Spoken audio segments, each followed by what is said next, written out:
Good evening and welcome to the Claw studio at the Royal Opera House and to this insight supported by Rolex. I'm Nicholas Owen and tonight we'll be exploring a new production of the Tales of Hoffmann by Jacques Offenbach. Now Rossini called Offenbach the little Mozart of the Champs-Élysées, and he was best known for his comic operettas, a genre which by the end of the 19th century had been elevated to international significance. This, his final opera, is a sparkling masterpiece, full of charming melodies and dramatic contrasts. Quirky, touching, it's an absinthe-fueled odyssey through one man's romantic past and the four women he loved.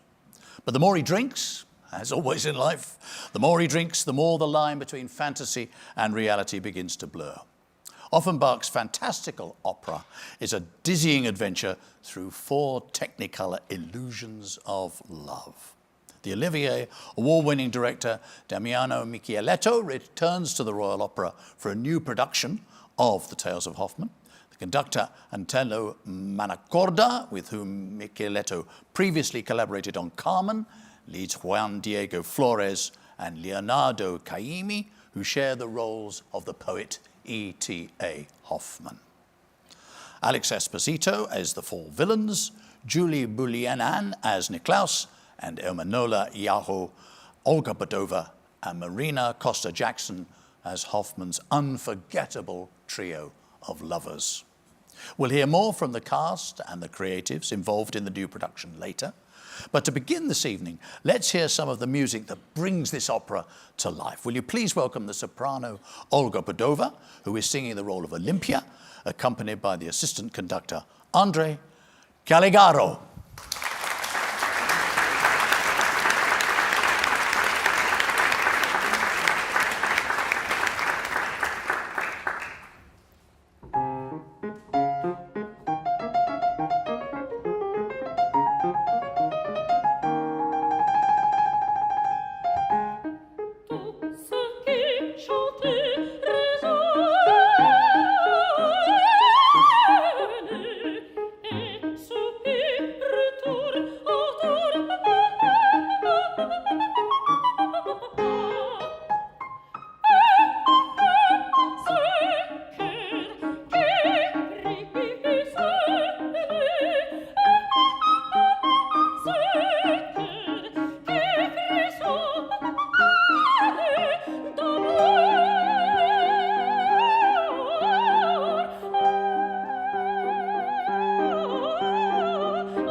What a great start. Thank you, Olga and Andre, for our first introduction to the music. But first now we're going to do something rather different. We've got Dr. Joanna Neely from Oxford University.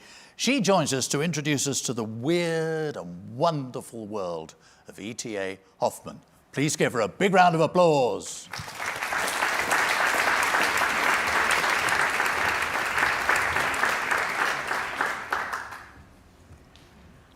Thank you very much. Well, I'd like to introduce E.T.A. Hoffmann tonight as the author, maybe even the favourite author that you didn't know you knew. Which, of course, sounds a bit strange, but even if you think you don't know Hoffmann's stories that well, or at least not at first hand, they are nonetheless everywhere. His psychological thriller, The Sandman, inspired Sigmund Freud's theory of the uncanny. His children's story, The Nutcracker and the Mouse King, is better known as the basis for the famous Ballet. His tales with a Gothic twist influenced Edgar Allan Poe, and although Poe has been credited with writing the first ever modern detective story, Hoffmann actually got there about 20 years before he did. Hoffmann's interest in humanoid automata, and we've just seen an amazing example of the singing automaton, has a long legacy, even down to recent Blade Runner films. And in the world of music, he is still upheld as a pioneering critic whose work on Beethoven, among others, was absolutely groundbreaking. The beloved American children's author and illustrator Maurice Sendak of Where the Wild Things Are fame was a huge fan, noting Hoffmann's refusal to patronize children by feeding them sugary sweet stories, and sugary sweet is not Hoffmann's domain. So Hoffmann's long and diffuse influence reaches into psychology and psychiatry, music and criticism, ballet, opera, film, and children's as well as adults' literature. In his stories, he raises central questions about who we are, unsettling the very principles on which we base our knowledge of the world. And the best known of these stories, The Sandman, revolves around the secret identity of Olympia, who of course we know and love and have just seen from Tales of Hoffmann. But if it's possible to fall so deeply in love with someone who turns out to be nothing but a machine, how can we believe anything at all about even our most deeply held convictions? And this question of belief resounds through the centuries as one central existential problem. Hoffmann will be with us always. But who was he? In a nutshell, a German Romantic writer who lived from 1776 to 1822 during a tumultuous time in Europe in the aftermath of the French Revolution. Hoffmann himself saw some of the horrors of the Napoleonic Wars up close, witnessing the 1813 Battle of Dresden. Earlier in 1806, when Napoleon's troops had occupied Warsaw, where Hoffmann was living at the time, he refused to swear an oath of allegiance to the French emperor, and consequently, he lost his job as a councillor. But he also disapproved of the reactionary crackdowns on liberal nationalists after the Restoration of 1815. What he hates is tyranny in all its forms. Many of Hoffmann's stories seem fantastical, whimsical, or uncannily horrifying, but if we just scratch the surface, we find in the background the real-life conditions shaping his fictional worlds. We hear a little hint of his Metternich-era fairy tale, Little Zacchus called Zinnober, in Tales of Hoffmann, with the ballad of Klein Zack. But what we don't hear about in this song is the wider content of Hoffmann's story. In Little Zacchus called Zinnober, the prince of a new regime declares a ban on all fairies, forcing them to go underground or else to assimilate and become useful citizens of an Enlightenment regime. This constitutes a ban on the imagination. So here we have in fairy tale form the new world of censorship and reaction that dominated the German lands in the wake of Napoleon's final defeat and banishment. As fans of Offenbach's opera, we are led to believe that Hoffmann was a drinker, A teller of tales, a hopeless romantic, a man disappointed in love many times over and who finally gave himself over to the muse. And there is more than a grain of truth in this. It's also very fitting that Hoffman should find his most lasting reception in the world of music, because music was his greatest love. He was a composer, a Kapellmeister, an orchestra conductor, a singing tutor, a music critic, and a theatre director. And showing an affinity with his reincarnation in Offenbach's opera, he also fell hopelessly in love with his own singing pupil, Julia Mark. Julia had a beautiful voice. She was also 15 to the married Hoffman's 34, but there never was any affair. I know it did create quite a scandal at the time. There never was any affair, though. Instead, Hoffman, after a long silence about the matter, publicly embarrassed himself in a row about her. Drink seems to have been involved. He created a scandal, and then he lost his job as her tutor. But Julia lives a parallel fictional life in Hoffman's many stories about female singers. As well as music, Hoffman's other artistic pursuits included drawing and, of course, writing fiction, above all the tales for which he's best known. But all this happened by night. By day, he was a lawyer. He worked as a judge, he was involved in some really groundbreaking cases, and he had a sharp legal mind.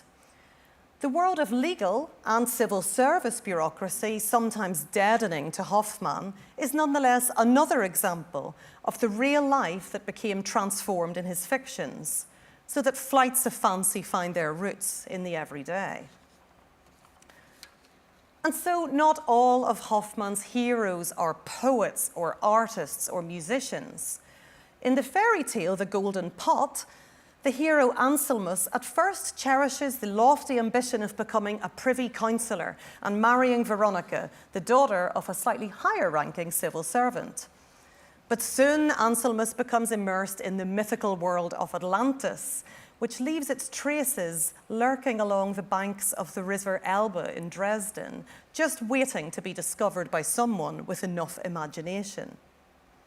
In Hoffman's darker tales, the imagination can horrify, so doppelgangers commit crimes, children are endangered, and a sharp-clawed, seven-headed king of mice is the stuff of nightmares.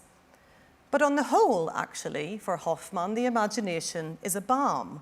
It's always there, and it gives us a beautiful mirror in which to transfigure and yet still withstand prosaic reality. Anselmus in The Golden Pot lives a life of poetic and spiritual bliss in Atlantis with the elemental water spirit, the beautiful Serpentina. Meanwhile, back in the real world, and maybe back on dry land, his alter ego is pressed to hurry up his engagement to Veronica before the soup gets cold. So you can't help but see the attraction of the parallel romantic life. And such humour is also available in the tales adapted by Offenbach. When Olympia is exposed as a robot in The Sandman, her lover Nathaniel might go mad, but his more practically minded compatriots put their own lovers to the test.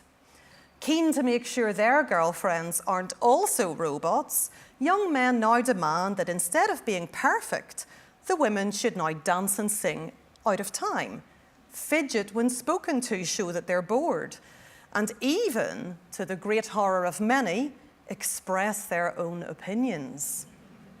As ever, what seems like a wild exploration of madness and deluded love comes back to bite the apparently reasonable citizens of Hoffman's middle-class Germany, who likewise have very unrealistic expectations of women. And such social criticism puts into relief the apparent sexism of a repertoire in which women function as artistic beauties spurring on a male creator. Hoffman is all too familiar with the pitfalls that beset the artist and with the artist's potential to become self-absorbed, to the detriment of women in particular. He shares many traits with the fictionalized Hoffman of this opera, but he was more self-aware and more open to critical reflection. Hoffman was a visionary with his feet on the ground, and I think he was all the better for that. John.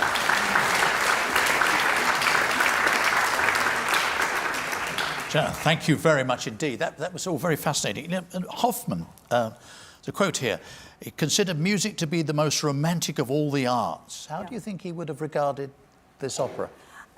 Yes, well, Hoffman, that quotation comes from Hoffmann's famous review of Beethoven's Fifth Symphony, and he's writing about instrumental music as the most romantic of the arts.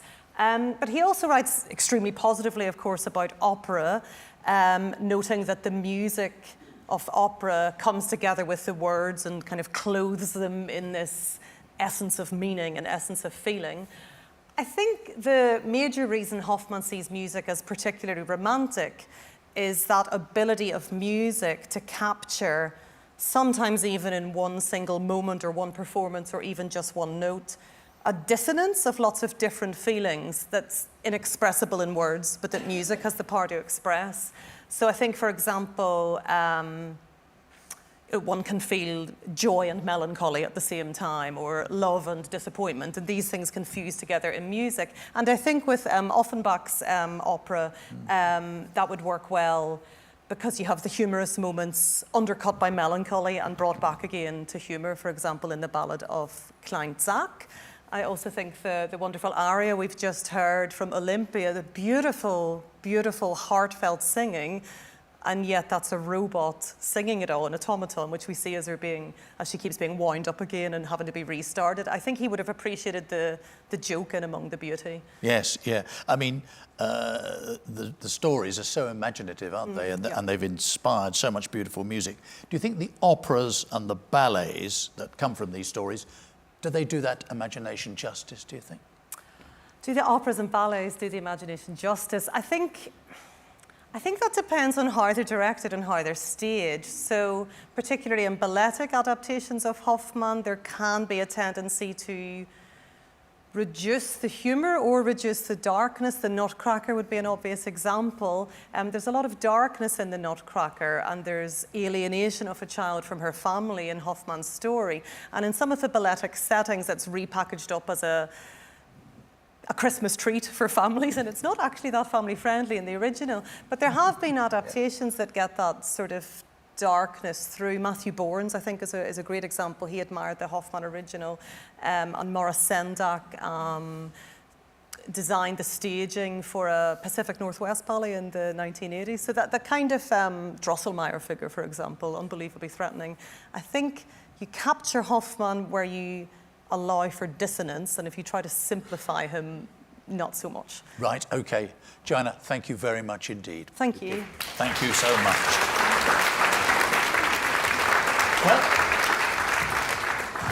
time to hear some more music now from this magical opera. Will you please welcome the mezzo-soprano Julie Boulian singing the role of Niklaus, accompanied by Andre Calagro on the piano. Give them a round of applause, please.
Julie Brilliant there and Andre Caligaro on the piano. Thank you so much. Absolutely wonderful. Now, we're going to hear from the singers who are bringing other singers as well, who are bringing Hoffman's story to life on the main stage. I want to invite Julie to come back, please, to be joined by her fellow cast members. Here they are: Juan Diego Flores, Emanuela Yaho, Alex Esposito, and Olga Pudova.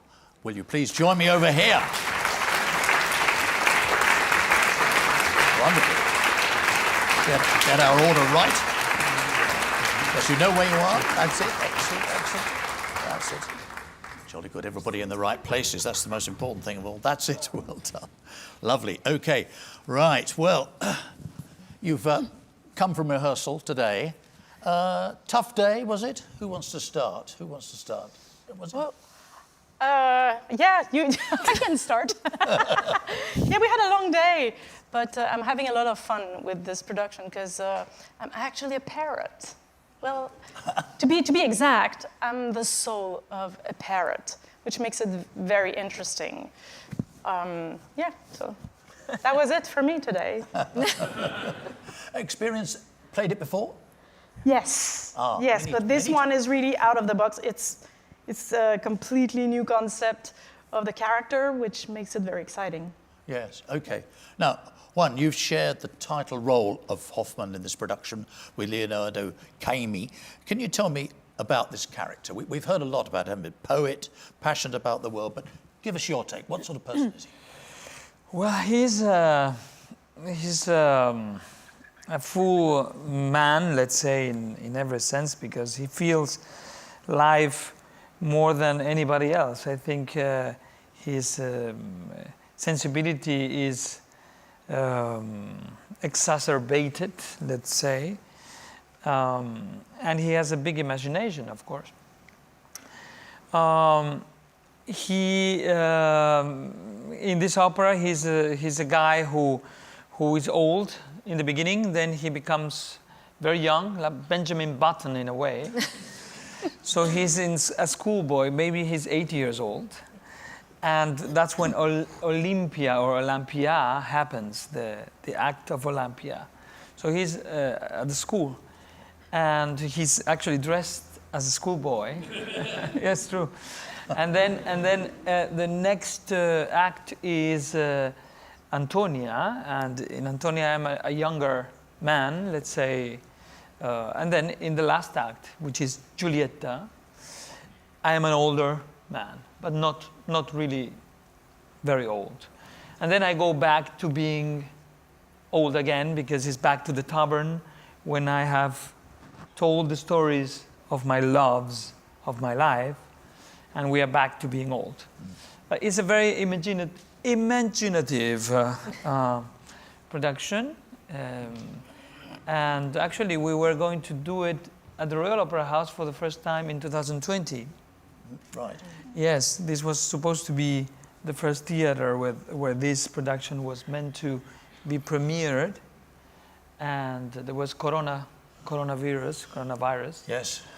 COVID So- changed everything. Exactly. So now it's been done in Australia, not with me actually, but with another Peruvian tenor, which is amazing. Yes. And after that in Venice with the same Peruvian tenor. So another Peruvian tenor. So Finally, it's great. we get It's you, just, which is good. Yeah, Which is only good. Peruvian tenors for Hoffman. Yes. Which, of those wonderful 4 ages of man, do you identify with them? Not the old one, I'm sure. I'm not sure about the old one. Well, I shouldn't say the last one, because he goes with a courtesan, let's say. We Yes. know what you mean. We know what you mean. Maybe the schoolboy. You know, I was very imaginative. I was, yeah. I don't know if I would have imagined that I was in love with a doll. Not so much, but you know. It's amazing. I mean, this story is incredible. I mean, he's in love. He's in love with a doll. Then he's in love with an opera singer, which is also crazy. Wonderful. Okay, right. Lots of character. Alex, now then, you play his nemesis, as we would say, I think four characters, isn't it? Yes. Who are going to make his life miserable. How did you come at this? What do you identify with? I think that of all the repertoire about devils, this is the most complete devil of the repertoire, because he starts like a kind of innocent devil, like a clown in the Olympia act. Then he develops in a more mean character in Antonia. He tried to kill this innocent young girl in a very strange way, because he wants to that he sings, and this kind of malediction, yes, is you will die when you will sing, and it's this very strange doctor, and then he comes in the last act like a very sensual and handsome devil. So I think that in all the repertoire, this is the most complete and most theatrical devil of the repertoire. Yes. And played it before? Yes. Many times, perhaps, or? Yes, enough for singing the Royal Opera. What about in this production? I mean, did you feel, it's difficult to ask an artist like yourself, but comfortable from the start, or have you found that you've had to work very hard to get into it?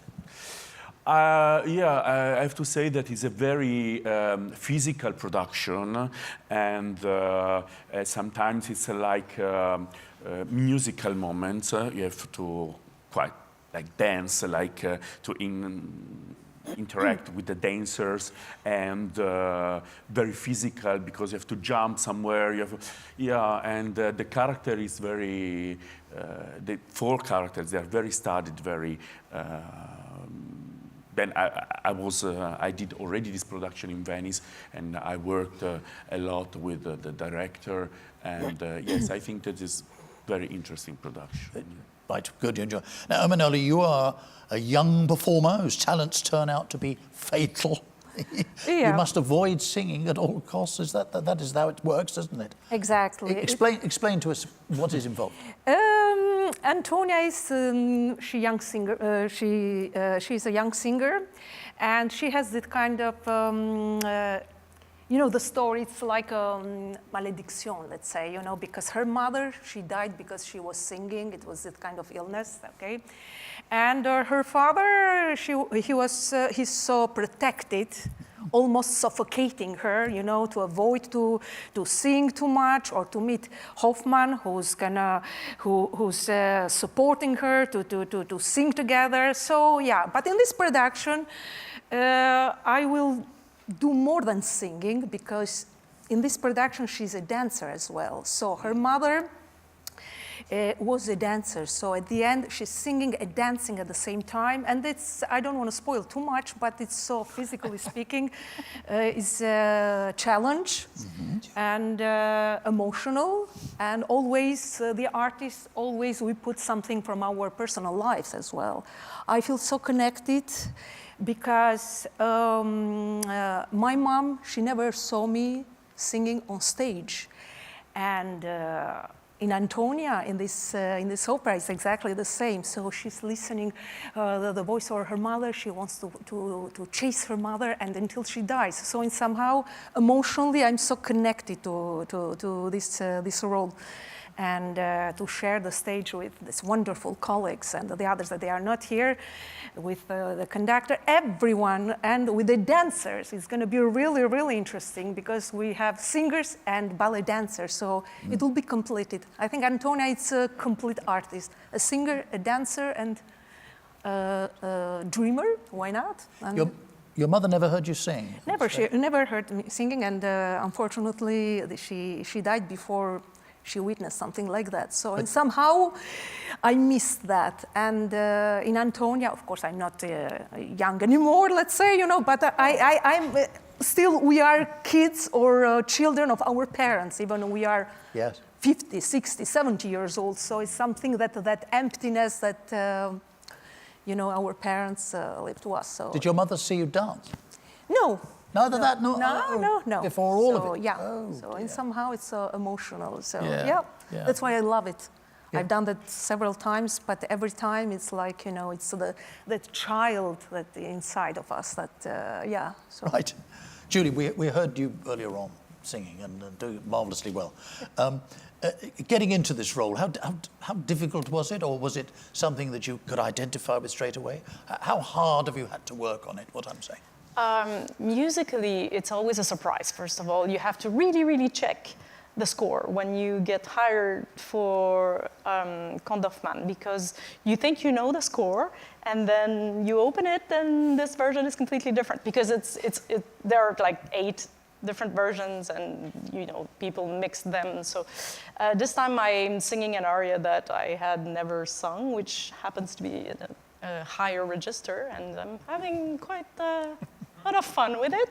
Yes, I'm learning to have fun with it. No, it's but preparing, well, I guess for me the big thing was the first day when they told me, so Julie, you're gonna be a parrot in this production. But I was so excited. I was like, that was my reaction. I was like, oh gosh, this is gonna be so great. And yeah, and it has been a challenge in the end. But you're also on stage. You are seen, because people might think that you are only a parrot and you are singing from outside stage, but you are on stage. Yeah, I'm on stage with a parrot. I have a parrot puppet, which is right. Yeah, which makes you things. You will see her on stage. Right. Yeah. Otherwise, well, the preparation for Hoffman. It's French is my first language, right. So of course you become very intimate with the piece more easily when it's your native language, and it's a piece that I really, really enjoy to do all the time, even if it's always different and always a surprise. I'm fascinated by the parrot puppet. Yes. I mean, does it? I mean, you know, give us a. Do you do a bit of Well, this I've been and a bit of that? a diva with the parrot thing, Yeah, because the first time I worked with it, I was like, oh my gosh, this is so heavy, and it's, you know, I don't have the muscles for it. And it's hard to manipulate. I got used to it now. It's fine. I'm good. Right. Okay. Yes. Olga, sorry, I'm not leaving you out, I promise. I wanted to come to you because we just wanted to give you a bit of a rest after what you've just done.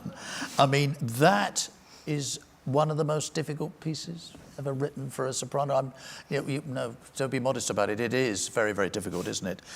Tell us about singing. How do you approach it? Have you sung it? First of all, have you sung it before? Are you very familiar with it? You are, right? But the challenges this time? Tell us about those. So I did this part many times, and be honest, I love it and hate it at the same time. I can explain why. Because musically and technically, it's not so difficult, actually. If you can do it, it's not difficult. But emotional, it's very difficult because you have to feel nothing inside.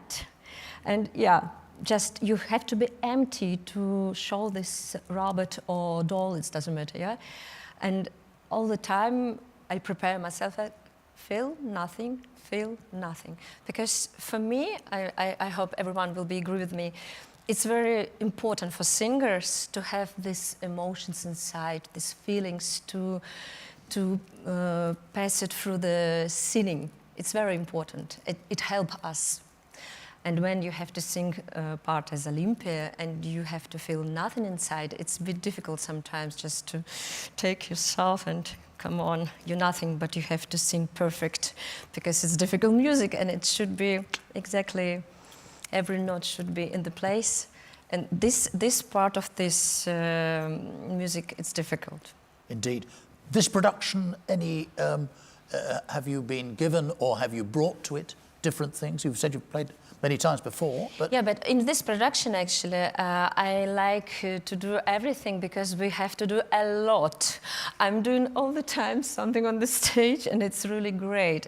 And this one, it's also difficult because the music, it's not so big part, but anyway, the music, as I told you before, it should be, every note should be on the place, but when you move all the time and do something all the time, it's a bit difficult for the brain, for everything.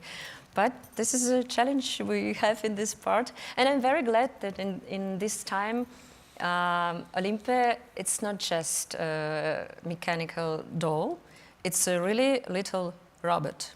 It's a bit different. Right. Yeah, and the movements and everything have to be a bit different way. Not like a doll, but more like a robot. Oh, right. Okay. Yeah. Robot. I never thought about this, but actually it's a bit different. Yes. Yeah. Well, the words artificial intelligence are sort of popping into my head as you talk like this. Yes, actually, yes. In this production, she is intelligent because she always puts some numbers everywhere, and she thinks about what should I do. So she's a smart robot here. Yes, yes, yes. Yeah, that's the trouble with it. It does sound awfully smart, Yeah. some of this stuff, doesn't it? Right, okay. Ladies, I must... sorry, chaps, I'll come back to you, but the way Hoffman gets treated in this, this production particularly, what do you think of it? Is it bang on with your own expectations? Talking about the act that Antonia's in, but we are, it's, I think, like it should be, I think, because we have our love duet. So, and with Diego, we are singing that, you know, like two lovers. And yeah, I was expecting more or less. Like, yeah. And you? Yeah, pretty much, except that I'm not having this kind of close relationship with Hoffman as usual, because everything I say go through the parrot. sorry, I'm coming back to this. No, but it makes the relationship more interesting, because of course I see him and I care about him, but he doesn't see me. Yeah. He sees only the parrot. So it just gets, anyway, it makes things much different in our relationship. It's a little bit a one-way thing. Anyway, yeah. You should go at night and steal the parrot and destroy it. No, we love the parrot. Next day. What? I think we're going to produce a whole new production from this discussion if we go on like this. The technical challenges of singing this part are very considerable. Vocal technical challenges? Yes. Not many challenges as any bel canto, for example, opera. But maybe the challenge would be the large arch of the singing. You have to be fit to sing a big role, and you're present in many scenes. So it's the stamina of the piece. And with musically, we have Maestro Manacorda, Antonello Manacorda. It's easy when you have a great musician. Musically it goes really at a nice tempo. And this is the important thing. And I always say, when you're at the Royal Opera House, I don't want to suck up, but do. But it's true. I feel, the preparation that singers have at this house is incredible, because you have great pianists, coaches, you have great managers, great registi like Eleonora, che ci accompagna. But the organization and the way everybody's so enthusiastic, the chorus is amazing. The chorus, I mean, I'm coming to this house since '97. And always the chorus has been the best you can find in the world. I mean, they are so enthusiastic. They sing with so much heart, and they are so much, they are like kids. Sometimes you have to, or not? It's really they misbehave sometimes because they have a level of energy so high that you have to say, hey, shh. They are singing always with a lot of energy, and they are incredible. And I think what happens in this house is that you prepare very well, and when you go on stage, it's always a great performance because you have rehearsed so well and so much. Alex, you feel the same? Yes, I think it's very important to have a great team, great colleagues, because it's much easier, our job. You feel well supported, you don't feel alone. It's like to drive a big machine, and when you feel alone, it's much more difficult than when are supported by a nice cast, a nice coaching conductor, and everything. Yes, totally agree. So you come here to London to have it done the best it can be. That's what you're saying. Yes, Good. sure. But not that, yeah, in London especially, but it's a general situation. When you have a great team that supports you, it's much easier your job. I think this is in every kind of jobs, but especially when you're on the stage, you don't feel alone. You know what I mean? Right. Well, thank you very much indeed, all of you. Now then, Emanuela, I believe you are going to join Andre again at the piano. Is this right? Yes. A few other ones just for a moment. Our next glimpse of the music of the opera. And I'll come over here. That's it. And just before you start, of course, can we say thank you to all of you for taking part this evening. It's been fantastic. Fascinating. Thank you. And if you don't, that's it. Thank you. Lovely to meet you. Well done. Thank you so much. Andre.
Hello.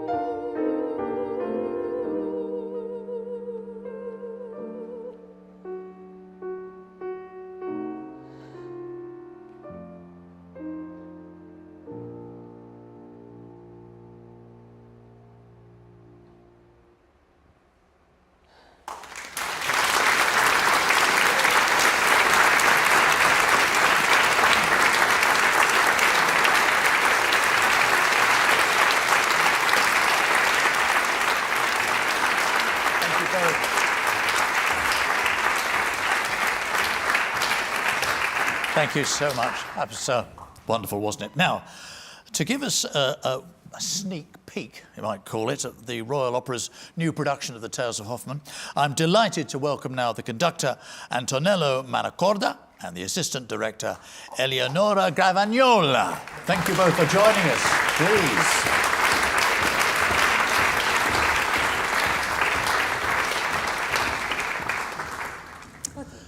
Good evening to you. Good evening. Was that the singing? Well, I mean, you know, Yeah.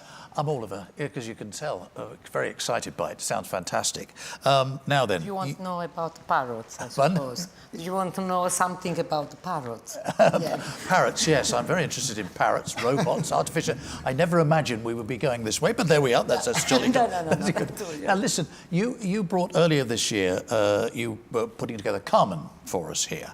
Now, it's great to have you back, this new production. Very, very different, very different indeed, isn't it, in every single way. Let me ask you first of all about rehearsals. I was talking to members of the cast earlier on. They sit here all bright and breezy. They've had a hard day, and that's right, that's what happens, isn't it? But how are rehearsals going? No, I think, well, very well. I can't say the opposite, you know. I can say it's, no, but it's a joke. What's funny to listen them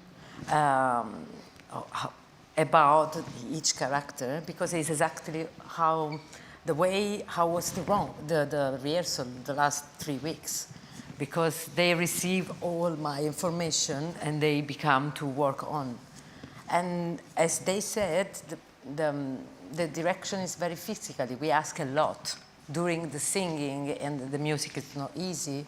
So we had the rehearsal, we have exactly 2 rehearse every time with the body singing. We find the right timing, because they run all time, they move all time, they never stay on place and just sing. They are always in relation with themselves, with the space, with their partner. So I know that we ask a lot to them, so it's physically. That's why it can be tired. Of course. And you know, this production, well, as Juan Diego said, this was supposed to be born here, but it's been done twice. And for people who know Damiano and the work that Damiano does, and that we do even together, all of us, with you as well, is always very much on the person we have. So on the singer who is there. So this production has been born already with other singers, other interpreters, the same music, obviously. But the thing is, the challenge of this work here in London is to adapt also the whole production that has been built on other singers to our singers, and to actually get from them also new impulse and new input and new ideas, and still be faithful to what Damiano, of course, concept was in the beginning, but then be very specific for them. That's actually the work that we like to do. You've worked with him a lot? A lot. I think this is my 10th production with Damiano, yes. Really? Yeah, we worked, and Eleonora as well. We worked a lot as a team, many times, and in April here for Carmen, so. How does it work, the two of you together? I mean, you know, do you... Well, we started a little bit how- together. We started a little bit together with a Don Giovanni production, where even Alex Esposito, who you have seen and will hear tonight, also was part of. So, and we started together with a production that was immediately extremely physical again, and very challenging, and very rather controversial in Italy, in La Fenice in Venice. Yeah, this was... 15 years ago. And what was the production, sorry? Don Giovanni. Don Giovanni. See. Don Giovanni Mozart, yeah. And we started that, and out of this, I would say, marriage with Damiano, because we really found each other in this production, we went on. So from the Don Giovanni, we did the other Da Ponte operas together, and we did the Magic Flute, and then on and on and on, other productions, and so on. Yeah.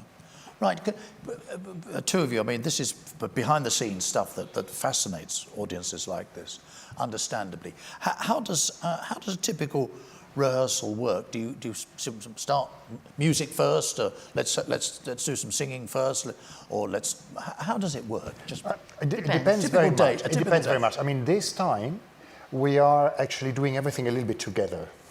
So because the production exists already, so we don't have to build a character from zero.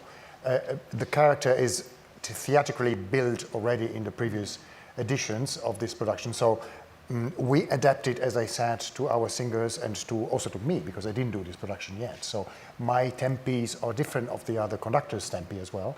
So everything has to be together. And so we try actually to mix it together. If a scene is difficult musically, there are some recits, for example, that are unknown. As Julie was talking, the music of this opera can be so different. You will hear music you have never heard before if you heard Tales of Hoffmann before, but not this version. So sometimes we just say, okay, let's take 10 minutes on the piano and do this recit just musically, and so we all know exactly who is doing what and how, and then it's easier to put it on stage and acting find together. the right timing Yes, with the and so action. we actually work 4 hands all the time. So the 4 of them, they get notes from her and from me at the same time. Yeah. And often also from Andre, who is my assistant, who also has his own things to say. So we really torture them, yeah. It sounds a bit stop and start, but It is so, yeah. But really find it together. So we hope, actually, I hope they don't say no now, but they don't have mics, so they can't say it. But we try to ask them things and ask them what they would like to do with it, more than you do this. This is just to explain a rehearsal. It's not this is about collaboration, is what we're It is talking a collaboration. It's an exchange. Yeah. Yeah, especially when it's a revival. You have to respect the concept, but at the same time you have to respect also the new artists that come in the production. So you have to find the right balance. Now, it's been around a long time, very beloved, but as you say, new eyes, a new approach to it, to the tutor. And how do you think audiences are going to take to this? It's a complex structure that's going to be put in front of them, isn't it? About this production? Yes, yes. I think it's not complex. Of course, there was a different version of Hoffman, of course. There is a different way to tell some story, traditional or modern or somehow. But for this production, to tell all Hoffman's story, basically it's a kind of flashback. We start with a prologue, and we are in the present, and it's a kind of a journey of the age of Hoffman. We start, and he's old man. He is in a bar. It's kind of an inn, and he starts to tell his story, and he goes back in his past. And for example, we have the act of Olympia, and he starts to tell the story of his love, but in his different age. For example, Olympia is the first love, and he met in the school, and Olympia is for him is a classmate. So in there, Hoffman is a child. So it's easy for a child to believe also in a doll, in a robot, because he believes in everything. He's so pure, he's so naive.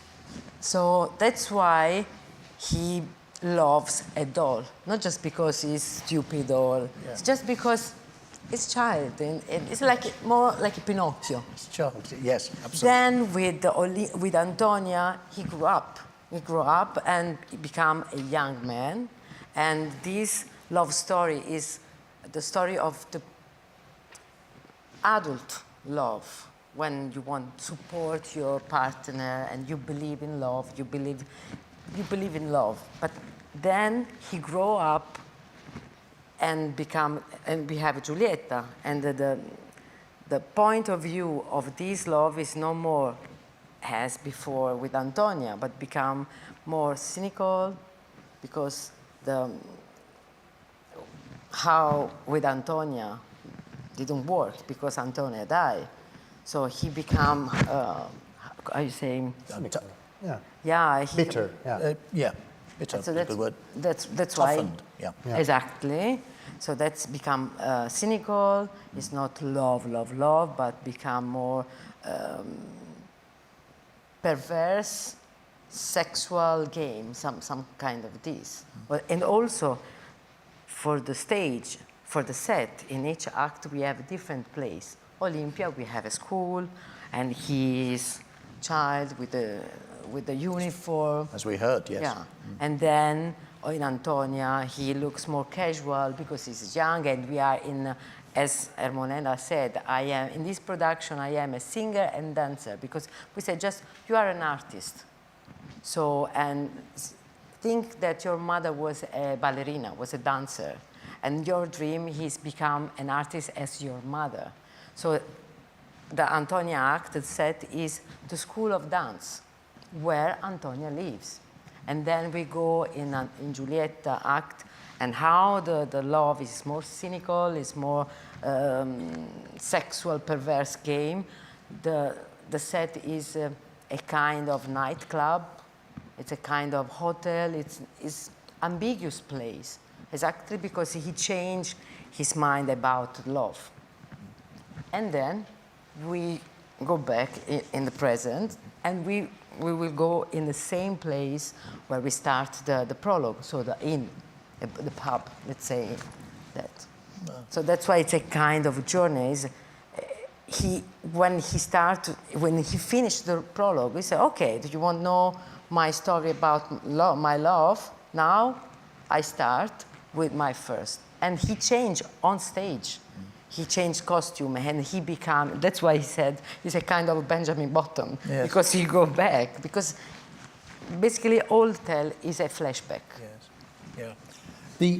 Now, Offenbach actually died before it was completed, I think. Yes. Certainly never saw it in production. I never saw it on stage. And he left very specific instructions on how it was to be conducted, which presumably you can't follow now. No, well...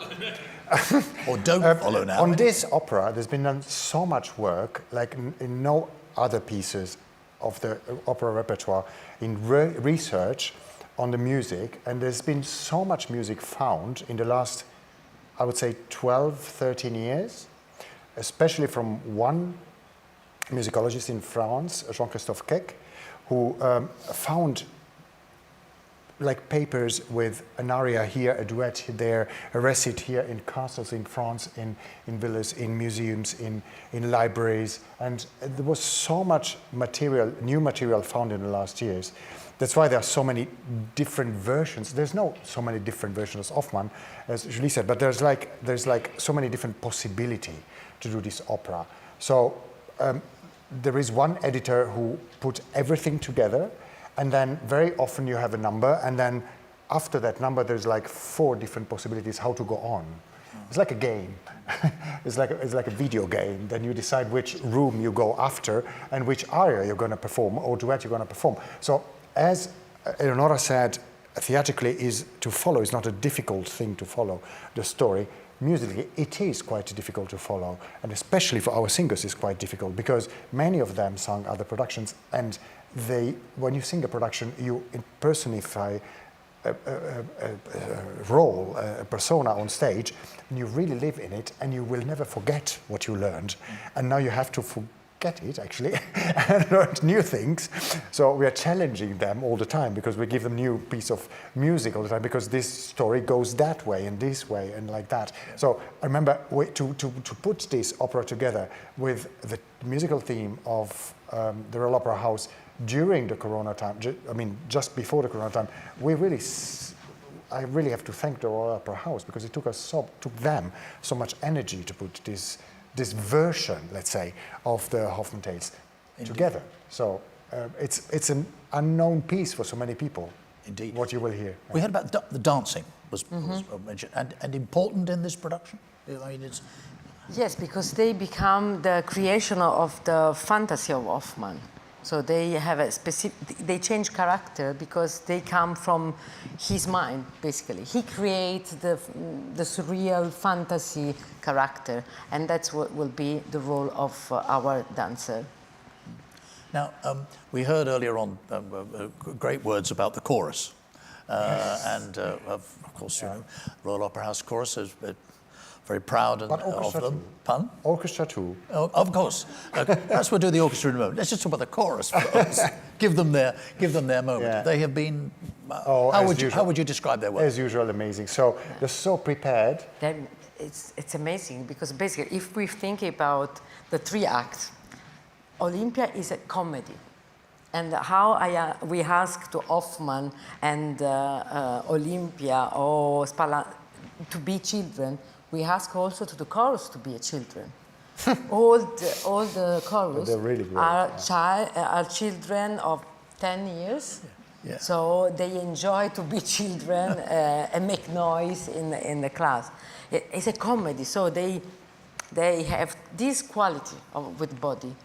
In Antonia they are not in there, but in Giulietta they are in there, and they follow the story because it's more, let's say, dramatic. The act of Giulietta is more dramatic, and they are adult, of course, and they have to act. Their acting follow all the moods of Hoffman. They are ambiguous. They are people that looking for sex and not love anymore, and they change completely. That's why it was amazing work with them, because it was 3 opera in one. Beginning, the men are in the prologue, and I asked to be a student, young man, to enjoy in their inn, after children and after adult, very ambiguous. So it's amazing. It's like do 3 different opera in one. Yeah, indeed. Antonello, right? Yes. The orchestra. Let us pay tribute. Well, we must. No, but I'm a big fan Tell of the us chorus about- as well. I mean, I have to say the chorus is always also musically so open. And that's really rare. Let me just spend one phrase about that with them, because you know, when you're a chorus in an opera house that plays so many different pieces, you are usually, you stick to what you learn, how a piece is learned in a basis. So you kind of know the piece, and the chorus part of this opera are the same almost everywhere, in every version of the opera. But I come to a chorus rehearsal in the chorus room without Eleonora, just musical rehearsal with them, and they're completely open to do anything you ask them. And this is so rare for a chorus in an opera house. So thank you to the chorus, absolutely. So it's the same with the orchestra. But the orchestra had to discover the piece a bit more, like you when you will listen to it, because they did there was a marvelous production of Hoffman here in the house for many years, which was, as I said, a completely different version. So in the orchestra rehearsal, we read the music for the first time, we discovered the music for the first time, and we staged it also for the first time in the pit for what will happen on stage. And well, it's an orchestra that I know very well. It's my 4th, 5th time here, I don't remember, and so I love to work with them. So, and very collaborative again. Absolutely, of course. It's not a question of you standing up and saying, "Here it is." Get on with it. I wouldn't be here conducting because I don't do like that. So anyway, that's not me. I like to share with people what we do, and as many of them said, the singers say that they need emotion to do their job, to come out of themselves. For us it's the same, for conductors the same, for chorus singers the same, but for orchestra players it's exactly the same. Now, final thought, the people we haven't mentioned are the most important, really, the audience. The audiences are going to enjoy this, love this. Well, you expect, I hope the audience, I mean, there is a verb that I would use that could be misunderstood, and I hope the audience will be provoked from what we do. And provoked is not because it's going to be controversial, but I think somebody has to go to a theater for 2 things, to be taken somewhere, but also to mirror himself on stage and discover part of all of you that you maybe know only yourself, and then you go in theater and you see yourself on stage. I think the stage is a mirror for the public, so it's a very important emotional exchange that we give a lot, but we can receive from the public also as much as we give. And the public often doesn't know that. They think they're there and they're spectators and they listen and they're passive, but you cannot be passive public. They're very active souls that we really feel. I give my back to the public, but I really feel if the public is there, is not there, if they're bored, if they're amused, if there is silence in the hall and there is no fly flying and you don't feel a breath and stuff like that. So the public is as important as our singers are, I find. I'm sure they're going to find it fascinating. Thank you so much, Thank the you. 2 of you and everybody who's taken part this evening. And Antonello, I think you're going to do my job, thankfully, for the last time. You're going to... Well, we ask our last singer of tonight to sing, Alex, And of course, Andre again. Andre, yes. Yes. Why this? Why have you chosen this particular? Well, as Alex said, that the devil in this opera is the most complex figure of devil and complete figure of the devil. We thought more than arias is better to actually show a theatrical moment of the devil because, well, I don't listen, but Alex is such an incredible actor, not only an amazing singer. And so I think we can show more of him like that and more of the character that he's going to play for you, showing you this kind of recit and scene that he's going to play for you tonight. Yeah? So Alex Esposito and Andre Calegaro. And Andre, indeed. Please, to the piano.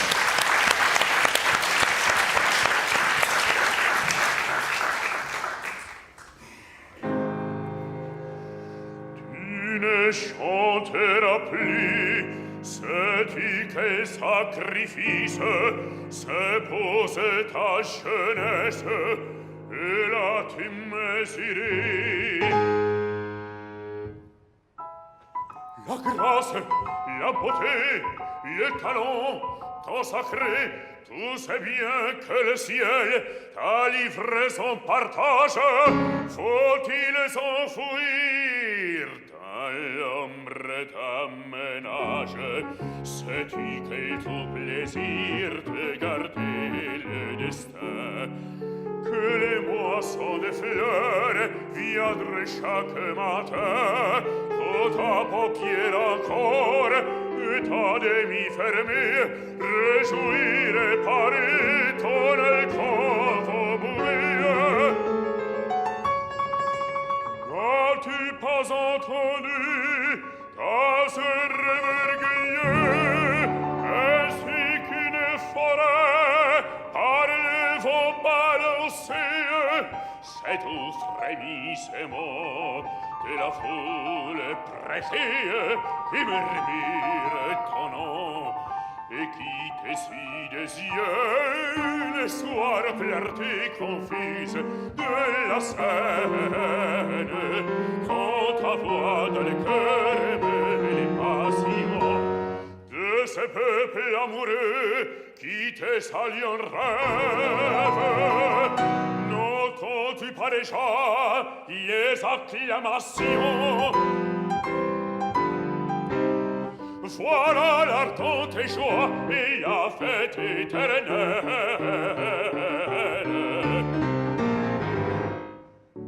Que tes vingt ans en fleurs soient prêts à abandonner pour le plaisir bourgeois, pour l'eau t'enchaîner, tes marmots d'enfants qui te rendront moi-même.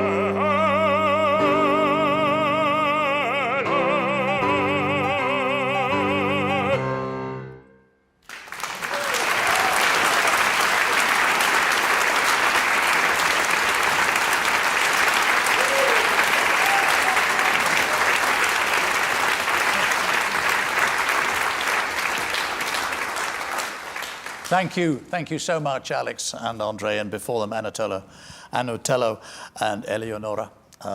That's it for tonight's Insight, I'm afraid. And now you can book tickets to see the Tales of Hoffmann on the main stage here at the Royal Opera House from the 7th of November until the 1st of December. Please visit the Royal Ballet and Opera website for tickets. Yeah, must get it round the right way, I know. Or you can go to the cinema on the 15th of January, when it will be streamed there, and there'll be another encore screening on the 19th of January. Can I just repeat our thanks to all our guests this evening. Thanks also to our lovely audience here in the Claw studio. It's been a great pleasure, I have to say, to have you all with us for this Insight, supported by Rolex. From me, good night.